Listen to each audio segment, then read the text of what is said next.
So please bear with me here. This will be my first time really recording something like this. I'm not used to doing this. I have a little bit of social anxiety, so I'm not entirely certain where to look or how I'll do, or even what to say. I've been inspired by a number of people who go online and post videos describing their withdrawal process, and it made me realize I wasn't completely alone. So I wanted to contribute myself, but I also wanted to, put another face out there, and also for a particular experience, right? There's a lot of people out there who have videos where I've followed them from the very beginning of their benzodiazepine withdrawal through to them feeling healthy. I'm at a much different phase. For me, this all started in 2004 when I had 5 days in a row of insomnia. And after that, well, because I couldn't sleep during those 5 days of insomnia, my doctor put me on Xanax and then Ativan, and then eventually I started seeing a psychiatrist regularly, and I was put on 3 milligrams of Klonopin. I was on that dosage for the better part of 9 years or 10 years or however it worked out, until I abruptly had a doctor say that he wanted to take me off of that. I'd finished seeing the psychiatrist a long time ago. Things were pretty good, and so I didn't really see any reason to continue with the psychiatrist, and so I was just kind of on cruise control. I was told I could take the medication forever. I was told that it was just, it was like someone with diabetes, you wouldn't stop taking your insulin, and so I kept taking the Klonopin. And out of the blue, I had a doctor who wanted to take me off of the 3 milligrams of Klonopin in a month. Now, I'd been on Benzo Buddies, and I had seen some people talk about what tapering was like, and so I had a sense by that point that there was more to it than that, and so I knew that was wrong. So I found a doctor who would take me off more slowly. This was in 2013, late 2013. And so in 2014, I started seeing a doctor who put me on. It was kind of like it was similar to an Ashton taper. She didn't really understand it completely. She was better than obviously the doctor who tried to take me off in a month. But with her, I tapered over the course of 9 months, 10 months, from 3 milligrams with a crossover to Valium and then off. So in November of 2014, all hell kind of broke loose for me. The taper itself was bad, and there was a lot of things that happened during it that I didn't really fully comprehend or understand at the time.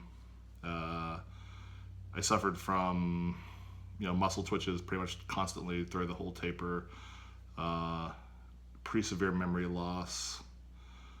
My thoughts would get sped up frequently, and I would have what felt kind of like almost like manic episodes where I'd be at work and I'd be like having trouble not like smiling. I'd be kind of like walking around like I didn't understand at the time. Like, I just felt emotionally wired.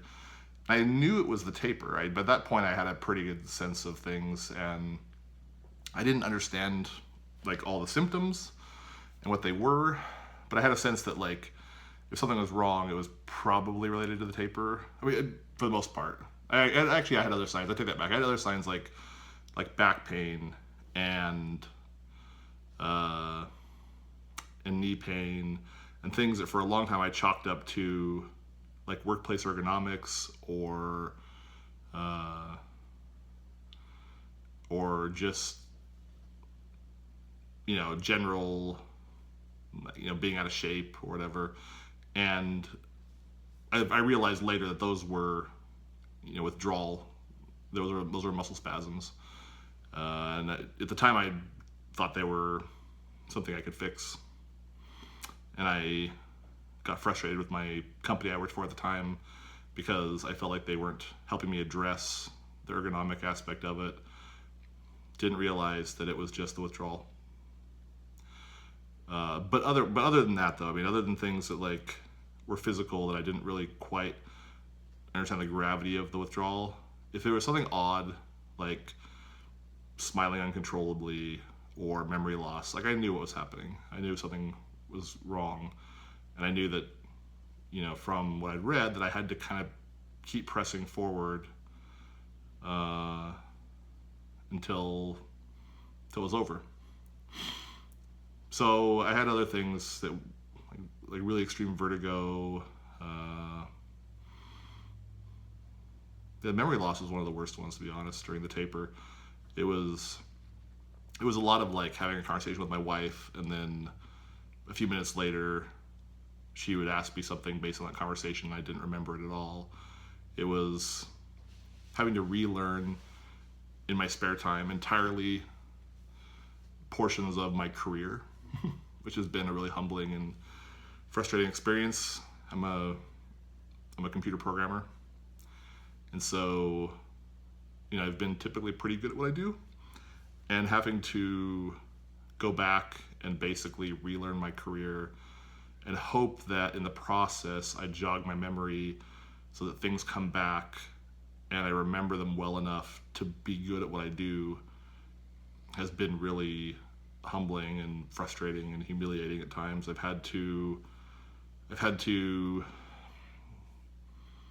purposely take jobs that I knew were easier or jobs I knew I could handle and avoid jobs that were less difficult because I wanted to make sure I could stay within my capabilities and be honest and true to the people I worked for. I didn't want to be debilitated and be unable to work and be being unfair.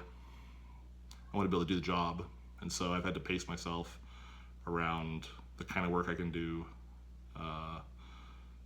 Try to put in extra time to make sure I can still do the work. It's hard. It's really hard. But somehow I've managed to stay mostly employed in there. So anyway, so I'm off in November of 2014. And there's a whole story before that. And I think I was actually possibly going through a version of what's the term for it? I'm forgetting it now. When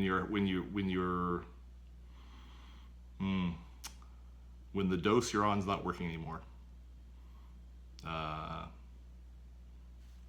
What is that called?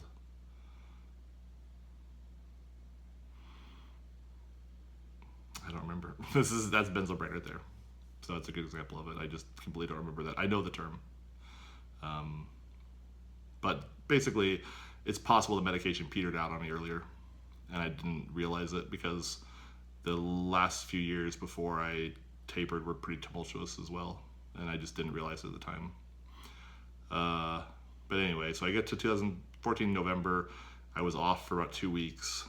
I'd suffered through the memory loss, the vertigo, the huge fluctuations in going from feeling really up to being really depressed. I avoided a lot of the ones that people talk about though online. I avoided vomiting constantly or being nauseous constantly. I avoided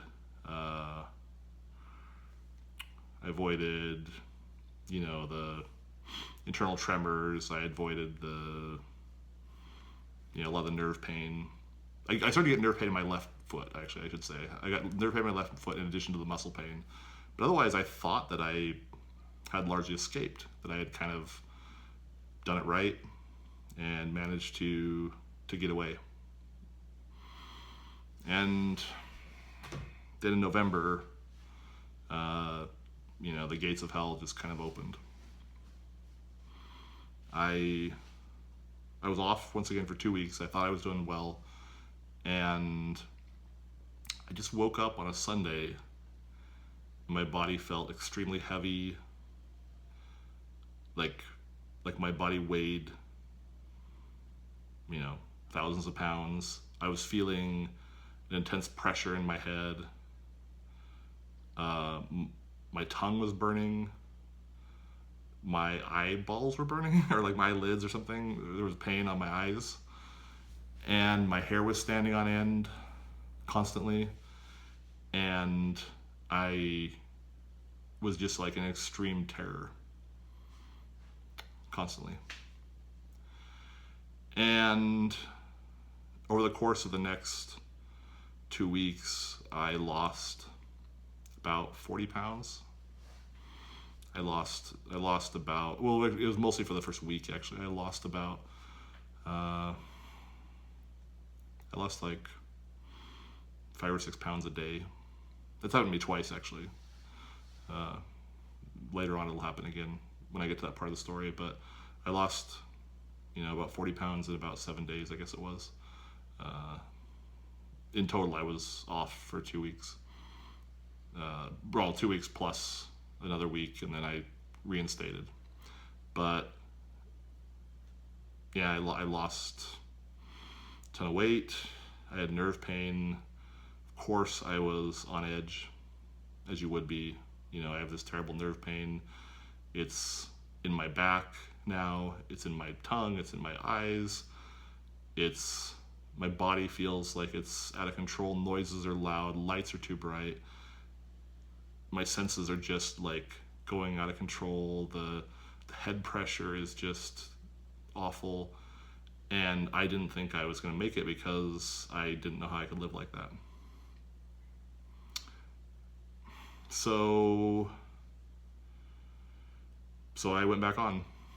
I didn't know what else to do. I didn't know Benzo buddies well enough. I didn't have relationships with people online. I hadn't actually ever heard another person like me talk.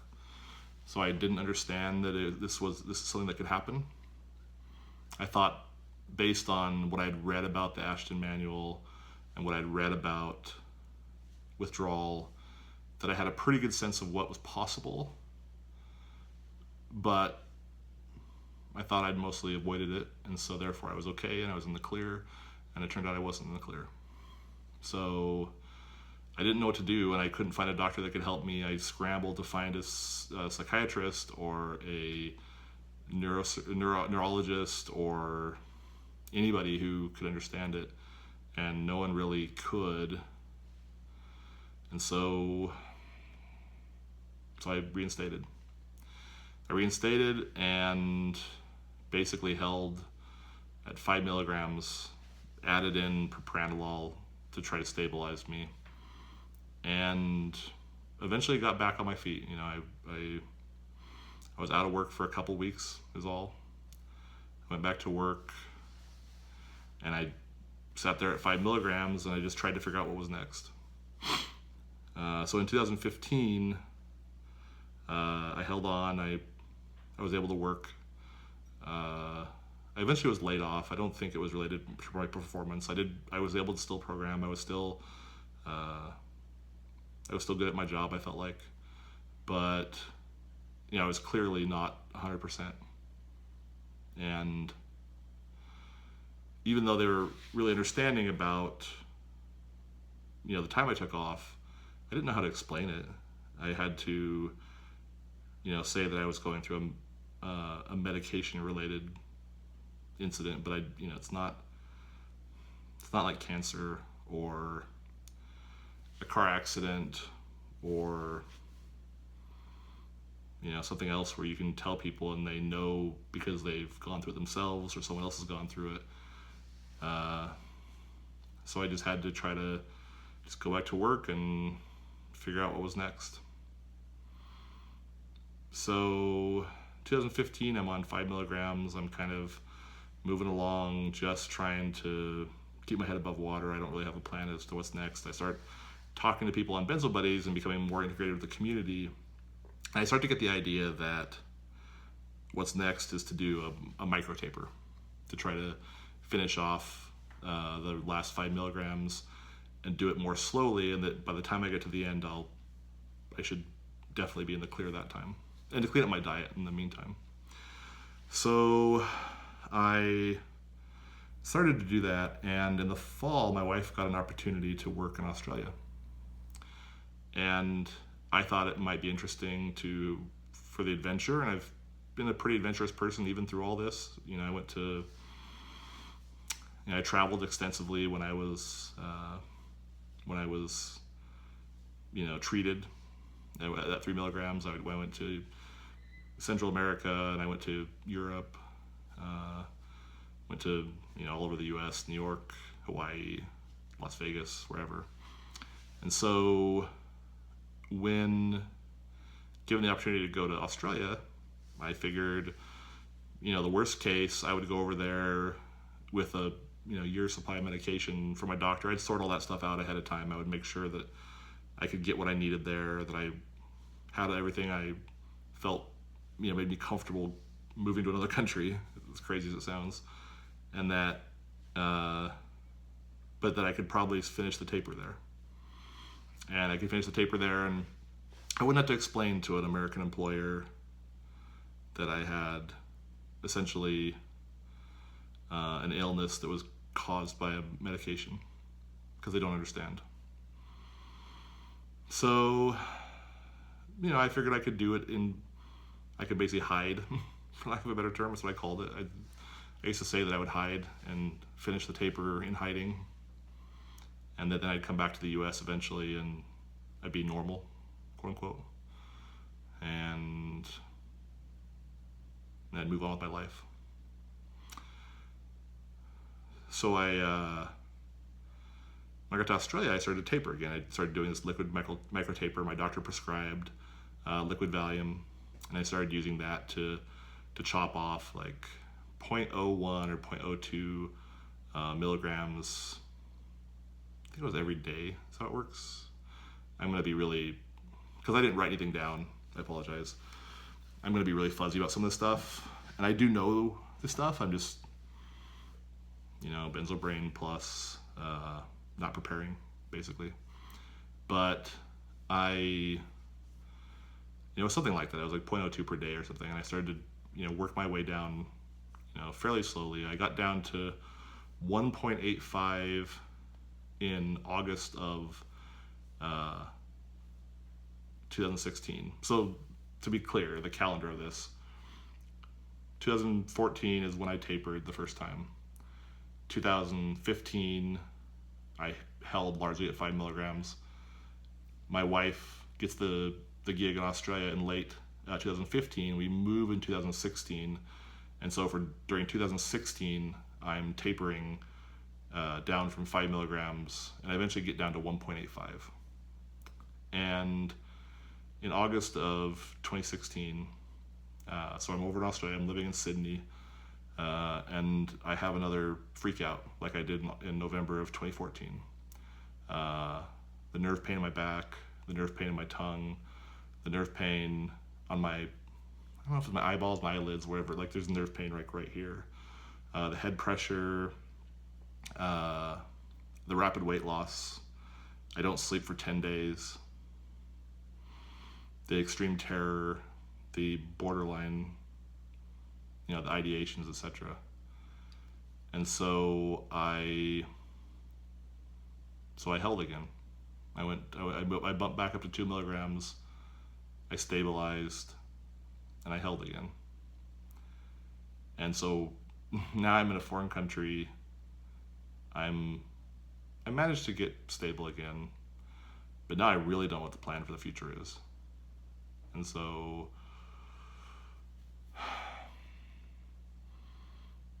what we eventually decided is to move back to America.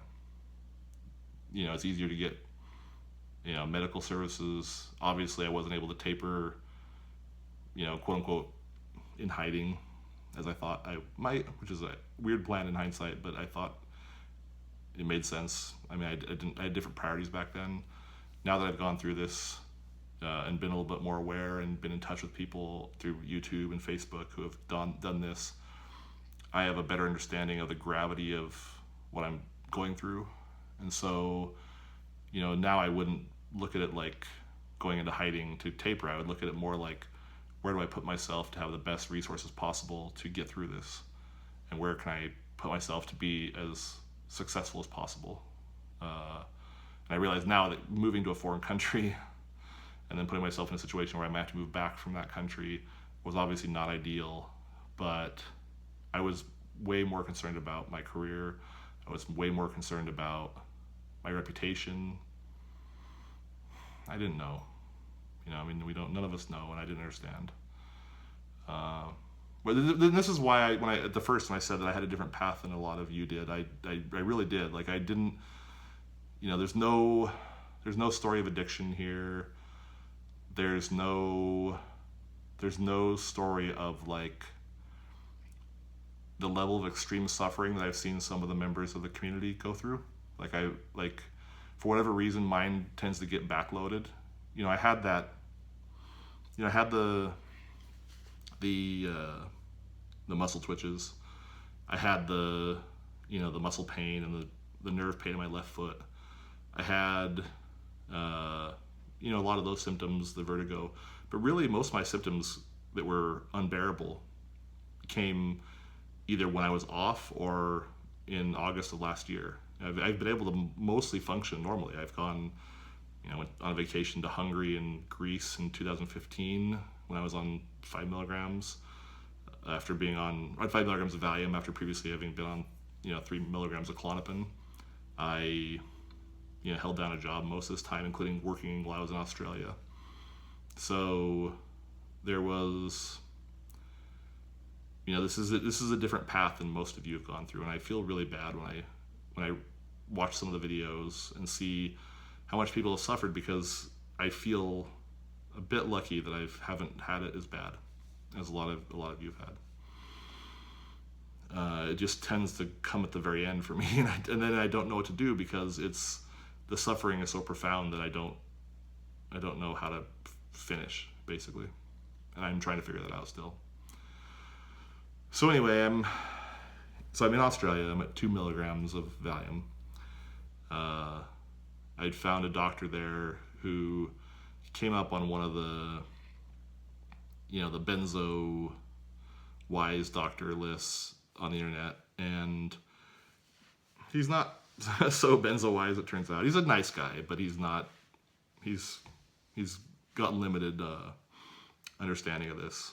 And so we talk about how to proceed, and his opinion is basically, you should hold where you're at and go home if you can, and you'll eventually get there, but it'll be really hard, and what you're doing is really hard.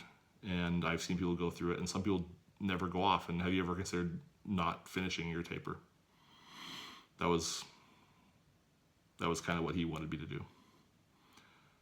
So, I made plans to move back. My wife had to still finish her assignment in Australia, so we had to go through this really crazy period of time where I couch surfed with my in-laws, who are amazing people, and my brother and sister-in-law, who are also amazing people. And I got to take care of myself and kind of reconstruct my life and get back on my feet after what had been a more horrific experience than I'd had in November. I was once again in terrible nerve pain. I was experiencing all the same sensations as I did the last time, except for here I wasn't off. So I don't know idea what that means for the future. My system went haywire again. Noises were too loud again. Lights are too bright again.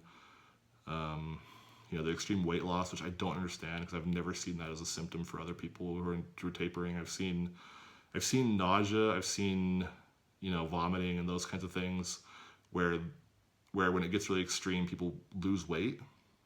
But what I've never seen is just, even if you're eating, even if you're not nauseous, even if you're not throwing up, you just lose weight.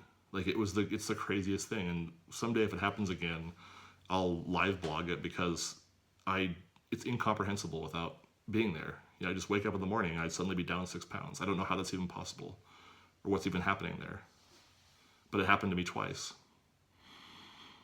So, so I return, I couch surf, I get myself back on my feet. I have, wonderful family who's allowing me to, not work, not have to, it's giving me a grace period basically where I don't have to go back to work. I don't have to think about what the future holds. I can just focus on getting myself into a routine where I sleep, I make meals for myself, I take care of myself, and I just keep myself stable. And I do that from, all the way from September, October, November, and then eventually in late December, my wife comes back from Australia. We move into a townhouse in our hometown, and we're, trying to figure out what's next at that point. I can start to look for a job. I can, we can figure out, if I need to find a new doctor, or, what the, if we have to like spend more money on, or more time on, a better diet, or like what will help make this go more smoothly. Because it seemed to be going well from 5 milligrams down to 1.85 on the liquid microtaper, so I haven't given up on that. But, things kind of crashed and burned there. And there's other circumstances. This video is not for that.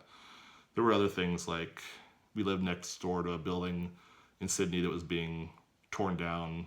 There was like a jackhammer going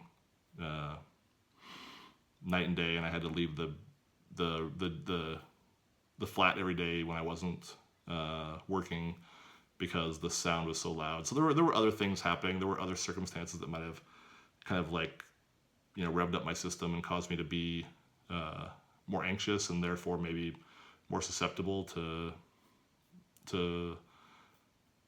typical withdrawal symptoms. But I don't really understand it fully, to be honest, and no one's really been able to explain it to me, like what exactly happened there.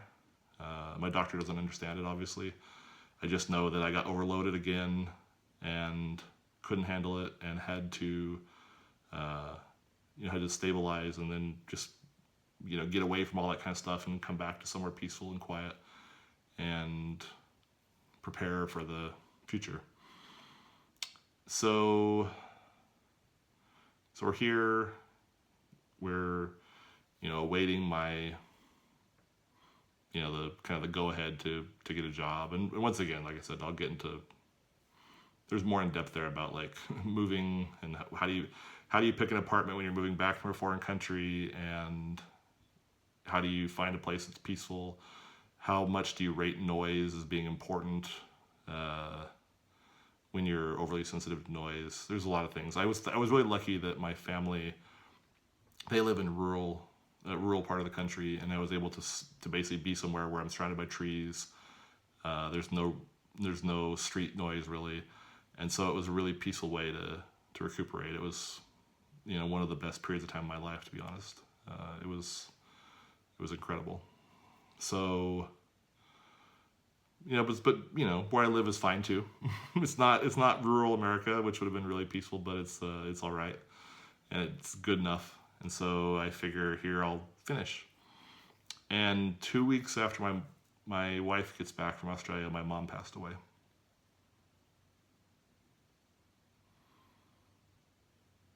And I still, like, it's hard because when you're going through something like this, there's obviously two ways to think about this. There's how do you feel when your mom passes away, and how do you feel? I mean, like what's your, like, there's the empathy you feel towards your siblings. There's the empathy you feel towards your father, towards your aunts and uncles, your mom's friends, all that kind of stuff. It was just that was the experience of my mom passing away. But in part, I think because of what I'm going through right now, it was hard for me to see my mom passing away. Like, it was hard for me to process it as something that happened to me.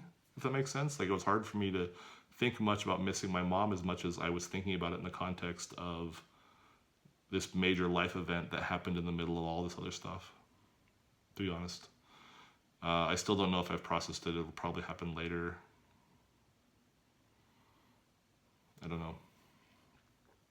So, but long story short, my mom passed away, and because we had to get my dad up where we live for various personal reasons, my life became all about that, about moving my dad up here, about moving his stuff up here, about taking care of my family, and I wasn't able to go back to work. And it wasn't until a few months later that everything was kind of sorted out for the most part. We're in a better place, and I was able to go back to work. And I've been at work since March. I've been doing good at my job, and now I'm trying to figure out what's next. I'm still at 2 milligrams. I've basically held that entire time. I held from August through till today.